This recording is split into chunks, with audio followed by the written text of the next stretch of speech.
നിത്യോപയോഗ സാധനങ്ങളുടെ വില കഴിഞ്ഞ 11 മാസത്തിൽ ഇന്ത്യയിൽ ഏറ്റവും കൂടുതൽ നാണ്യപ്പെരുപ്പമുണ്ടായതും വിലവർധനവുണ്ടായ ഒന്നാമത്തെ സംസ്ഥാനം കേരളമാണ്. എന്തുകൊണ്ടാ? മാർക്കറ്റിൽ ഇടപെടുന്ന കാര്യത്തിൽ ദയനീയമായി കഴിഞ്ഞ സർക്കാർ പരാജയപ്പെട്ടു.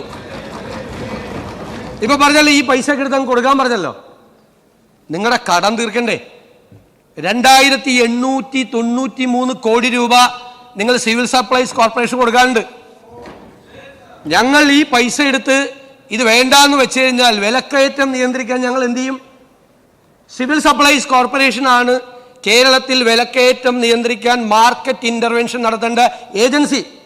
ആ മാർക്കറ്റ് ഇന്റർവെൻഷൻ നടത്തേണ്ട ഏജൻസിക്ക് 3000-ഓളം കോടി രൂപ കടമായി കൊടുക്കാനുള്ളത് ബാക്കി വെച്ചിട്ടാണ് പോയത്. ഇവിടുന്ന് കിട്ടുന്നത് 100-500 കോടി രൂപയാണ്. 500 കോടി രൂപയാണ്. അപ്പൊ ആ പൈസ എടുത്ത് കൊടുത്താൽ നിങ്ങൾ വരുത്തി വെച്ചിരിക്കുന്ന ഈ കടം ആര് കൊടുക്കും? ആ കടം കൊടുത്താൽ മാത്രമാണ് സിവിൽ സപ്ലൈസ് കോർപ്പറേഷനും മാർക്കറ്റിൽ ഇടപെട്ട് ഇപ്പോൾ ഉണ്ടായിരിക്കുന്ന രൂക്ഷമായ ഈ വിലക്കയറ്റം നിയന്ത്രിക്കാൻ പറ്റുള്ളൂ.